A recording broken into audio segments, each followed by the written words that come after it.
What's up, guys? Welcome back to another episode of RE Teaches Drums.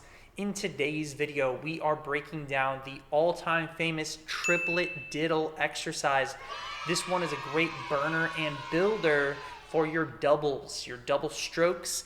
This is the stock version, and let's jump right into it. I'm going to cover some of how I approach the technique to play the exercise, as well as just the actual notes. So I just played it through at 160 beats per minute, and you should really take this exercise as slow as possible and all the way up to as fast as 200, even 220, 230 beats per minute. Some drum lines and groups go that fast. So bar one, we're gonna put an isolated diddle on beat 3 and 4. So we're gonna go 1, 2, 3, 4. Now the music's in 12/8, so that means I'm gonna think of each main beat as the start of each 3/8 notes, and we're thinking 1 and a, 2 and a, 3 and a, 4 and a. So I'm basically just subdividing each main beat into 3 rhythms. And with that in mind, we'll put a double on beats 3 and 4. So we'll have 1, 2, 3, 4, 1. It's very important that we double the rhythm precisely, so that sounds like digga-da-da-digga-da-da-dum. We don't want to slur it like this. That rhythm would not be accurate. We want it to sound like, right? And the way you can figure that out is by setting your metronome to twice the speed, and you can figure out what that sounds like. So this is 140, the triplet subdivision. What's 140 times 2? Well, that is 280.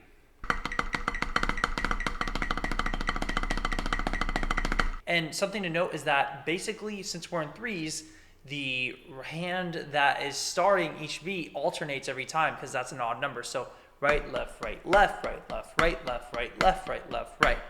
So for this exercise, we're getting the right hand double isolated on beat 3 and then the left hand isolated on 4, right? 1, 2, 3, 4, 1.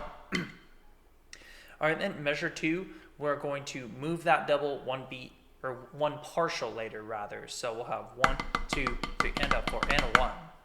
1, 2, 3, and a 4, and a 1. And for now, I'm playing this nice and up at about mezzo forte. 1, 2, measure 2. All right, and then measure 3, we're gonna put the double on the third partial of beat 3 and the third partial of beat 4. 1, 2, 1, 2. So that's the first part, and that's just with one double per beat through that first three measures together. 2, 1, 2.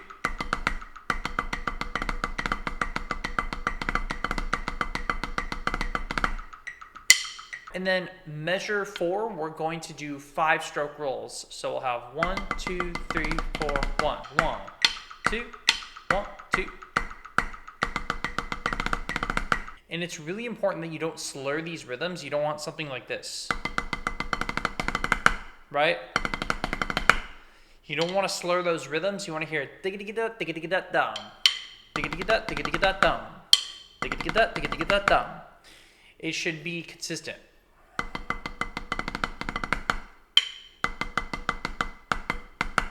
And if you were to remove it, you should still hear 1, 2, 3, a 4, a 1, right? So coming out of those doubles, you should still hear 3, a 4, a 1. If you're slurring, you're not going to hear that. You're going to hear like something like, it's going to be too tight, but you want 3, a 4, a 1. You should be able to fit within the triplet grid. That's why I have the 8th note triplet going.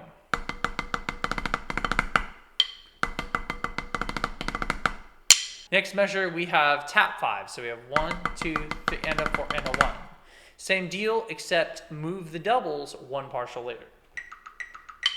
1, 2, 1, 2. 2, 1, 2, ready, go. Okay, let's take the 5-stroke measure and then the tap 5-stroke measure. 1, 2, measure 4 and 5.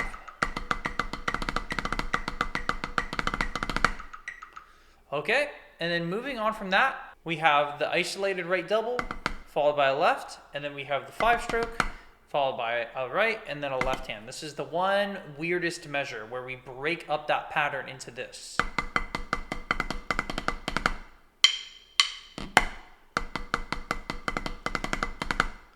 So right, left, right, left, right, left, right. It's still all alternating, but think diddle, tap, diddle, diddle, tap, diddle, tap. So there's some slow motion for you. Let's just play that measure. 1, 2, 1, 2. Okay, and then the second to last measure is just going to be 2 beats of check followed by 2 beats of filled out roll. 1, 2, 1, 2. All right, and then the last measure is the same exact deal, except on beat 3, we're just going to have a tap. So 1, 2, tap roll, and stop. 1, 2, 1, 2, last bar. All right, guys, let's try the whole thing at 140 beats per minute. Let's see how it goes. And then after this, I'll do a quick breakdown on how I approach doubles. I've already covered it in some of my older videos, but I'll give you a quick reminder crash course on how to get good double quality.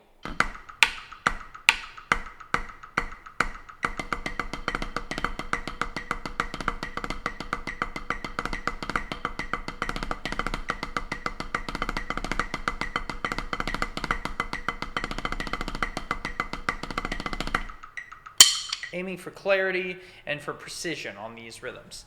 So what do? How do I actually achieve them? Well, for one, you do not want to wrist all of these out. If you're purely wristing these doubles out, it's going to be very strict, and you're not going to be able to get the speed, right? You're not going to be able to go too fast, because at a slow tempo, I can get away with it, right? If I'm going...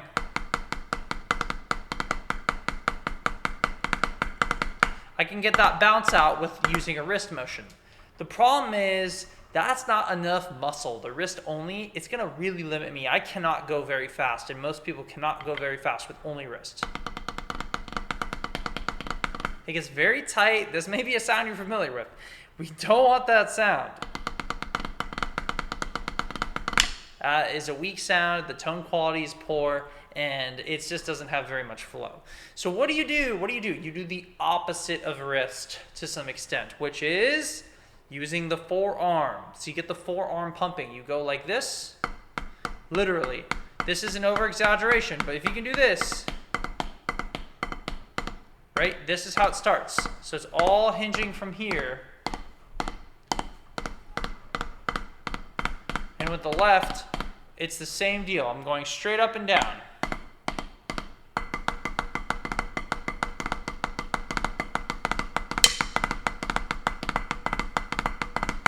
Now, what about the fingers?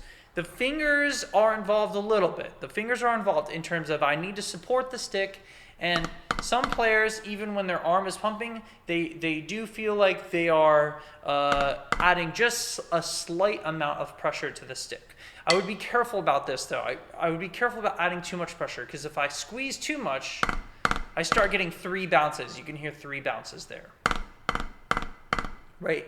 I'm starting to hear even 4 bounces. And that's because I'm squeezing too much on the stick. So I need the forearm pump, and I just need enough pressure. I just need enough pressure in order to generate a bounce, right? In order to just get that bounce out of the stick. And obviously, if I'm going too downward with the force and I'm really holding the stick too hard, I'm just going to get a full-on press buzz, which is not what I'm going for here. Although if you are doing high buzzes and buzz rolls in general, it is a similar motion. It's just it's more of a closed sound, and we don't want that closed sound. We want to open it up. Open it up. Allow the stick to bounce. Okay, and by doing this, we can go fast, right? I can go fast now. I can play at the higher tempos. And as I get softer, it's still arm focused, guys. It's still forearm focused. So I know we're at 140, but if I want to do rolls at 200,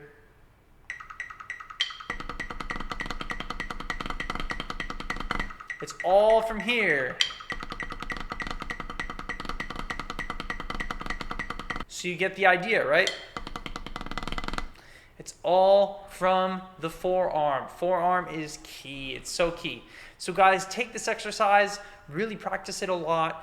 It's so good for building your doubles and just getting them cleaner and better and practice these with other people as well. Practice these with your friends, other members in your drum line, or just other percussionists you know. It's a really good way to build your doubles up. Guys, I also do want to say we did it. Thank you guys for helping this channel reach 1,000 subscribers. I honestly didn't know if I could do it when I started this channel, and here we are. I think it's just great that we're building a community of drummers, and your support has meant a lot to help this channel grow and to also spread the wealth of information of rudimental drumming and snare drumming in general. And one more thing I do want to share is that this drum pad, the Donner drum pad, I really enjoy it, and I am selling this through the TikTok shop. So if you do want to help support my channel, you can pick up this drum pad, which is actually really great feel, and it's small enough to keep in your bag. It's pretty mobile. You can take it with you. So I do highly recommend this drum pad, and you can support the channel by purchasing at the link in the description. And the drum pad does also come with a pair of sticks. They are standard drum set style sticks, but it's always great to have an extra pair around. They are very lightweight, but they feel pretty good, and it's great to have another pair of drumsticks around. All right, guys, till next time, Ari Schiller out.